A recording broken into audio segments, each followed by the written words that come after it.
Come and listen to a story about a man named Jed, a poor mountaineer who barely kept his family fed.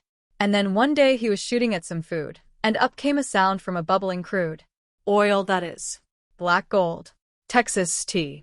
Well, the first thing you know, old Jed is a millionaire. The kinfolk said, Jed, move away from there. Said, California is the place you ought to be. So they loaded up the truck and they moved to Beverly Hills, that is, swimming pools, movie stars. The Beverly Hillbillies. Upstairs in the grand mansion, a lively commotion was brewing between the young ones.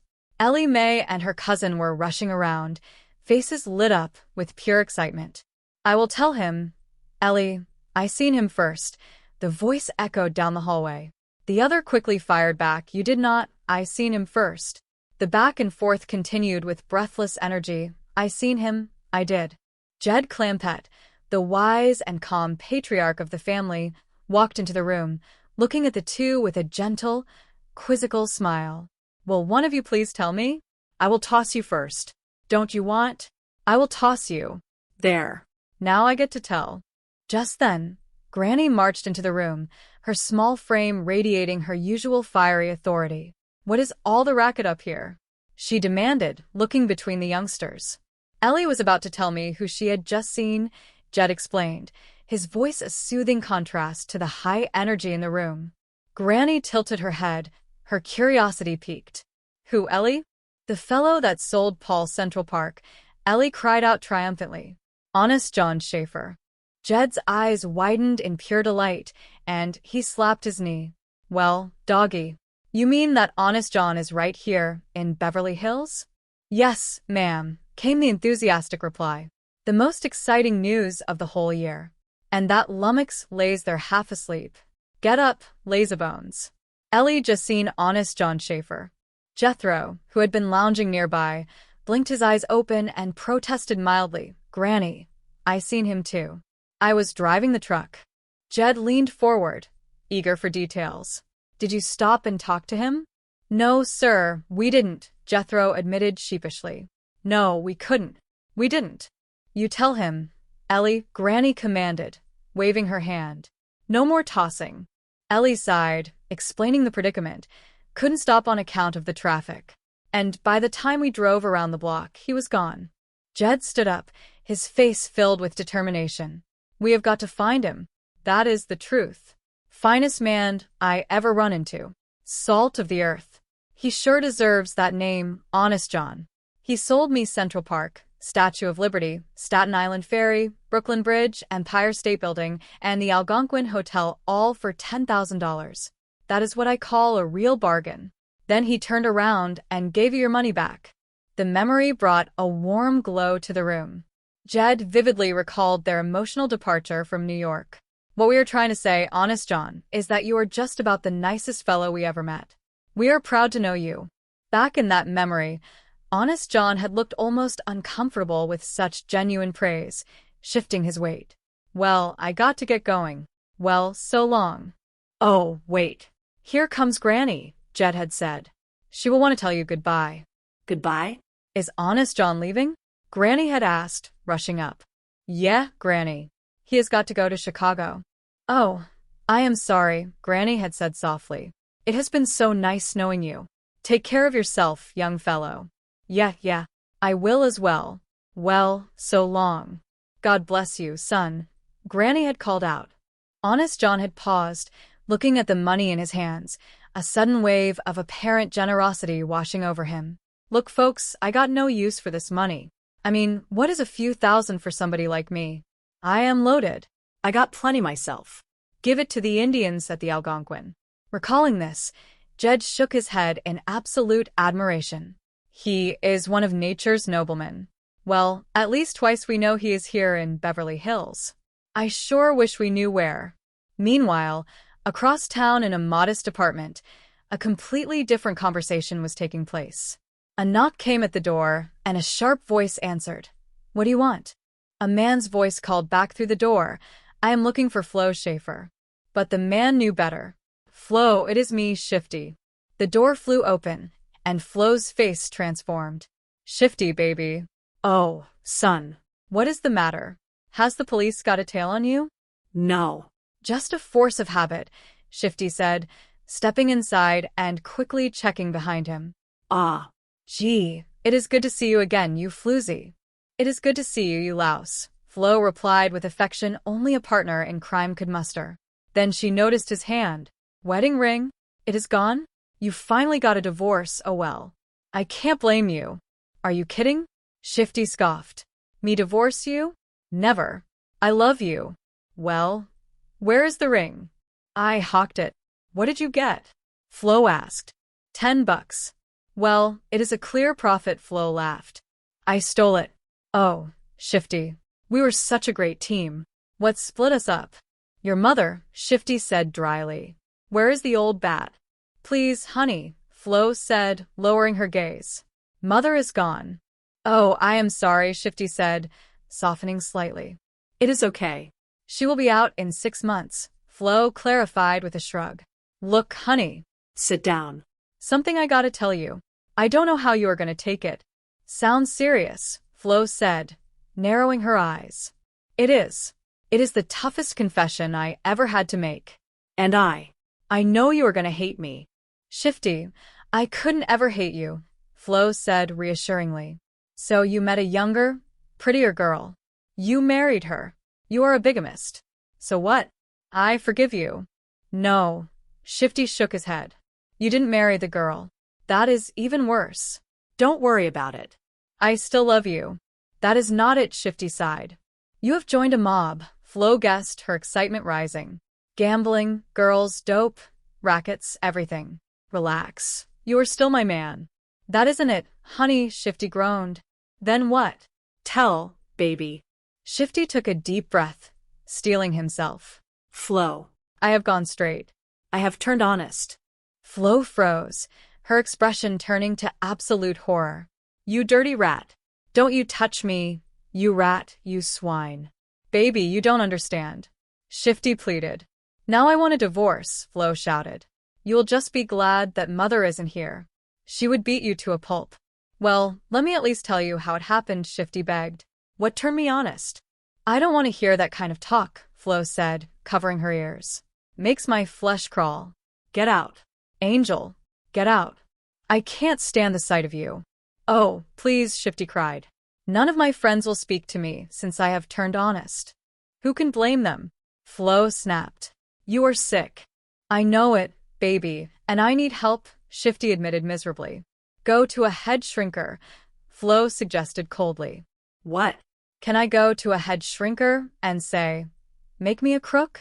Flo paused, looking at his desperate face. Yeah. I guess you are right. Maybe I can help you shake off this terrible hang-up. I know you can, dear. I know you can, Shifty said, a glimmer of hope in his eyes. Because you are so completely rotten. Thanks, Dolph. Flo smiled slightly. Yours did have a way with words. Back at the Clampett mansion, the family was still singing the praises of their favorite businessman. Sure hope they find Honest John, Granny said, looking out the window, and fetch him home to stay with us. The honor to have a man like that under our roof. He is a living saint. I hope he ain't forgot about it. Unbeknownst to them, Shifty, also known as Honest John, was currently explaining his dilemma to Flo, recounting his past encounter with the wealthy mountaineers. They were roogs, hicks, yokels, pigeons to be plucked. And millionaires? It was beautiful. The perfect setup. For openers. I sold them Central Park. You are kidding, Flo said, amazed. And collected the money in cash, Shifty continued. Right there in the pond. Well, doggy, there is some big ones in there. What? 1, 2, 3, 4, 5. And I still got me some walking around money. Well, what do you say we get up and walk around a little? Before I was through, I sold them half of New York, had the dough in my pocket and a plane ticket to Chicago. So, what happened? Flo asked, leaning in. They got to me, Shifty said, his voice dropping. How? Well, they're so kind, so sweet, so trusting, so honest, so sincere, Shifty explained, a soft look returning to his eyes. Stop that kind of talk, Flo shuddered. That is disgusting. But anyway, that is when I went wrong, Shifty lamented. Honey, there is only one way to cure your sickness, Flo declared firmly. You got to find those Hilderleys and take them. I am no match for them, Flo, Shifty sighed. They are too honorable, too loving, too warm, too tender. Generous, trusting. Not again, Flo snapped. I am going to make you wash your mouth out with soap. Maybe I can con somebody else, but it has got to be those hillbillies, Flo insisted. As my father used to say, if you fall off a horse, you got to get back on and ride that same horse again. And he should know. He was the greatest jockey ever to throw a race. Now hop on a plane, go to New York, and do as I tell you. Okay, Shifty agreed. Wait a minute. They are here. They live here. In Beverly Hills?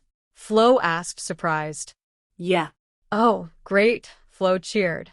Find them, fool them, fleece them, and forget them. I will do it for you, Flo, Shifty said, his old confidence returning. I will lie, I will cheat, I will steal, I will con them out of every penny they got. That is the way to talk, champ, Flo encouraged. You know what I will do? I will show them no mercy. I will be cruel, ruthless. I will leave them starving and destitute. I will destroy them. I will be an absolute beast. Flo looked at him with adoring eyes. How can you help but love a doll like that? You know why I am back? Shifty asked, pulling something from his pocket. Just made my first heist. Oh, wonderful, Flo beamed. Who is your clip? You, Shifty smiled. Here is your necklace. Oh, beautiful shifting, Flo gasped, admiring the jewelry. Isn't that great? Beautiful. The earrings I will keep. Back at the mansion, Jed and Granny were discussing the search. Did the young ones fetch Honest John home? Jed asked. Not yet, but I see you are ready for him, Granny replied. Well, he always did admire my appearance, Jed. Couldn't get over how young I looked. He was well named, Honest John. I just thought of an idea of how we might get in touch with him, Jed said thoughtfully. Good, Granny nodded. Remember what close friends he was with the New York police? Jed recalled. They met him at the airport and took him to the station to visit with him. And they fetched him Central Park in their own car. In Jed's memory, the police officer had said, Remember, we are giving you 24 hours. So long, pals, Honest John had replied. Call me anytime. Thanks for the lift. Glad to see you, Mr. Clampett. Jed had asked him at the time, what did that policeman mean? What did you hear? Honest John had stammered. Well, he said they were going to give you 24 hours. Oh, that yes, Honest John had recovered quickly. But it is the ordinary. New York closes promptly at 9 p.m. lights out. Well, due to my influence, I have persuaded the police to leave the city open for 24 hours so that you may see it at night. Is that a fact? Jed had wondered. Times Square, Broadway, 42nd Street. All the famous thoroughfares will be lit up just for you. Honest John had promised. Jed smiled at the memory. He sure kept his promise. That night when we flew out of New York, I never seen so many bright lights in my born day. That is how I plan to locate him. If he is that friendly with the New York police, chances are he has got some friends in uniform out here. Good thinking, Jim, Granny agreed. So, I am going to call the station and ask them, have they seen Honest John Schaefer? Jed said, moving toward the telephone. Just then, the front door opened, and a familiar voice called out, Honest John. Ellie Mae. Honest John greeted, walking inside. I am not Ellie Mae. I am Granny, the old woman corrected, though she was secretly pleased. Oh, I will have to take your word for it, Honest John said smoothly. To me, you are identical twins. Oh, yeah, Granny smiled broadly. It is good to see you. Well, Honest John, this is a great pleasure, Jed said, shaking his hand warmly. The pleasure is mine, dear friend, Honest John replied, his heart softening despite himself. How often I thought of those wonderful times we had together in New York. You know, I still feel bad about you giving the money back for all that real estate that we bought from you, Jed said. Tut, tut, forget it, Honest John waved his hand. Our friendship transcends mere money. Well, that may well be, but I would like you to have. Jed began, reaching into his pocket, but Honest John suddenly looked distressed. Something wrong, kid? I lost my walking around money, Honest John said, patting his pockets in genuine surprise.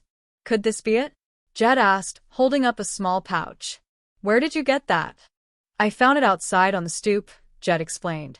Oh, is that your back? No, dear friend, I meant the little porch out front, Honest John clarified. Doggies, I must have lost it when I was out there pumping my grinding wheel, Jed said, handing it over. Well, here you are, safe and sound. Anybody but Honest John would have kept it. That is a truth, Granny chimed in. Matter of fact, I would like him to keep it, Jed offered. I wouldn't think of it, dear friend, Honest John insisted, placing it back on the table. Well, then by rights Central Park and all them other things still belong to you, Jed noted. Oh, well, I will donate that to the city of New York so that everyone may enjoy them free, Honest John declared grandly. You hear that, Granny? Jed said, deeply moved. The man has got a heart as big as all our dollars. Which reminds me, I bought you a little gift. Honest John produced a beautiful set of earrings. Oh, Jed, look. Beautiful earrings, Granny gasped. They belong to my mother, Honest John said softly. That is paying you a great honor, Granny, Jed said. I am afraid I am going to bawl, Granny said, wiping a tear. No tears, Honest John urged gently. This is a happy occasion, a joyous reunion. You are right, Granny agreed, turning around. I will go out to the kitchen and put on some coffee. All right. Once she was gone, Jed leaned in. Well, Honest John, what brings you to Los Angeles? I am here to perform a service for humanity, Honest John stated with utmost seriousness. Well, that figures, but what is it? Mr. Clampett, what would you say is the greatest problem facing the citizens of this community? Well, I would have to say it was the smog, Jed answered honestly. The smog. Honest John nodded. Precisely why I am here. The smog. You like it? Oh, no, Jed shook his head. I have a plan to get rid of it, Honest John revealed. Well, that sure would be a great blessing, Jed smiled. Well, I plan to drill an enormous shaft through the San Bernardino Mountains, install a huge fan, and draw the smog away, Honest John explained. That is likely to cost a heap of money, Jed observed. Yeah, I have pledged my wealth, my sacred honor to the completion of this humanitarian project, Honest John said. And if I know you, you will haul off and give the whole thing to the city of Los Angeles, Jed smiled knowingly. Well, I plan to spread it around, Honest John said. Los Angeles will get the mountains. Burbank and Pasadena will get the giant fan. Granny walked back in, catching the tail end of the conversation. Who is going to get the share? Glad you asked me, Jed said to her. Wouldn't you know that this blessed saint of a man sitting here is the man that is going to get rid of the smog for us? Isn't it going to cost you a fortune to drill that big hole through the mountain? Well, the fan alone took all of my cash resources, Honest John admitted, but I will raise more. Why don't you let me chip in some? Jed offered immediately. Jed has got better than 90 million laying in the bank. No, please. I will raise the money, Honest John insisted, playing the part. I will sell my war medals, my Nobel Peace Prize. As a last resort, I could always get $20 a pint for my blood. I can't let you do that, can I? Granny cried. Please, let Jed help you. I do hate to part with my war medals, Honest John sighed heavily. What do you figure it will cost to finish up the job? Jed asked.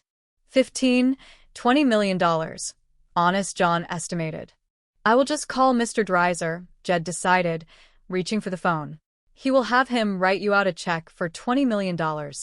No checks, Honest John said quickly, panicking slightly. Why not? Well, names must appear on checks and people find out who their benefactor is, and charity is only beautiful when it is anonymous, Honest John explained smoothly. Anon what? Granny blinked. Anonymous, unknown, Jed translated. That is why I am financing this entire project in cash. Well, I know from experience that Mr. Dreiser don't keep $20 million in cash in his bank, but I will get you what he has got. No, please forget it, Honest John said, trying to sound humble. He will ask questions.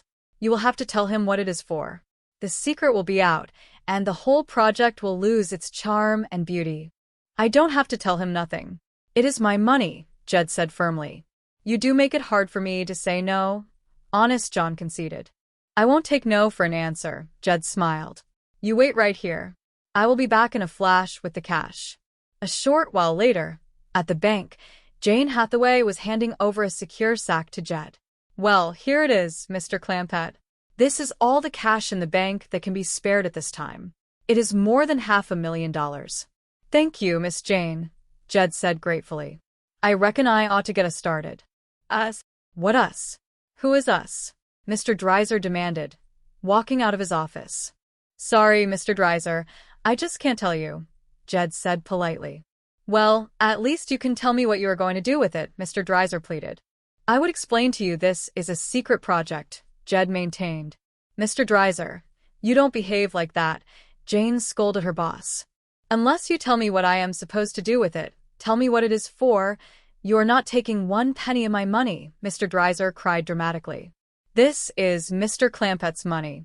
He has a right to withdraw it, Jane corrected firmly. Well, yes, but make him tell me what he is going to do with it, please, Mr. Dreiser begged. Mr. Clampett, perhaps you could tell him just enough to alleviate his suffering, Jane suggested gently. I am afraid he is having acute withdrawal symptoms. Well, I reckon it wouldn't do no harm to say that this money is going to be used for drilling, Jed allowed. Drilling? Where? Mr. Dreiser asked, his eyes wide. I don't believe I better say no more, Jed said, turning to leave. Then I am not letting you go, Mr. Dreiser protested. Insane. Mr. Dreiser, you promised to keep it an absolute secret, Jane reminded him. May interest rates drop. For him, that is a sacred oath, Jed smiled. All right. It is the San Bernardino Mountains, and that is all I am going to say. Mr. Dreiser's eyes lit up with financial schemes. That old mountain gold has found all again. Call my real estate broker. How did you start buying up the San Bernardino Mountains? Back at the mansion, Jed arrived with a sack. Miss Jane says there is better than $500,000 in there, he told Honest John. Of course, I ain't counted. Who cares? Honest John said, overwhelmed by the blind trust. If we can't trust one another, where is the joy of life? Just then, Jethro burst into the room. Mr. Schaefer. See, Granny? Jed smiled. I told you I could bomb him with brainwaves and ESP him here. Hiya, Jethro. Honest John greeted. Gee, isn't it good to shake your hand again? Jethro beamed, squeezing tight. I see you still have the grip of a gorilla. Honest John winced.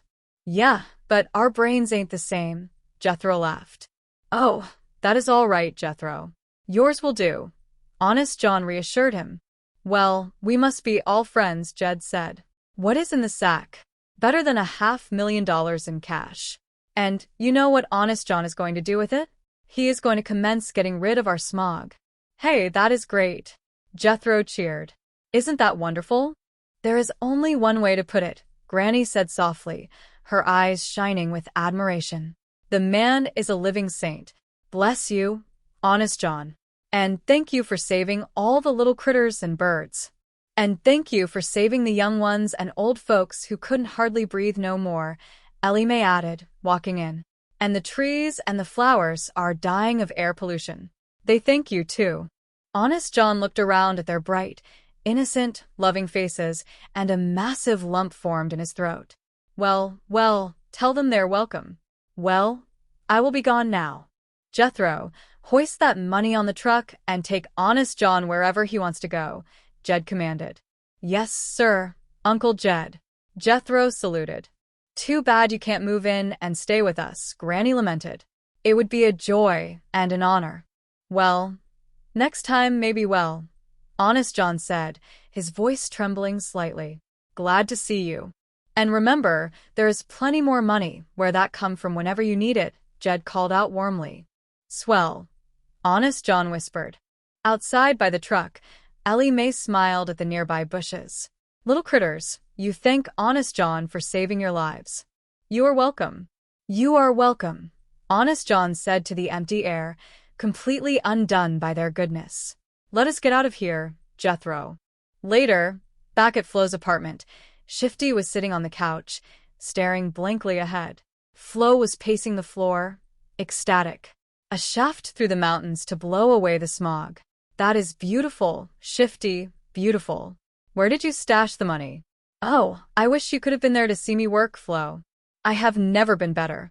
I told you could make a comeback, Chad, Flo cheered. Where did you stash the money? I was brilliant, Shifty murmured. It was like taking candy away from a baby. Where did you stash the candy?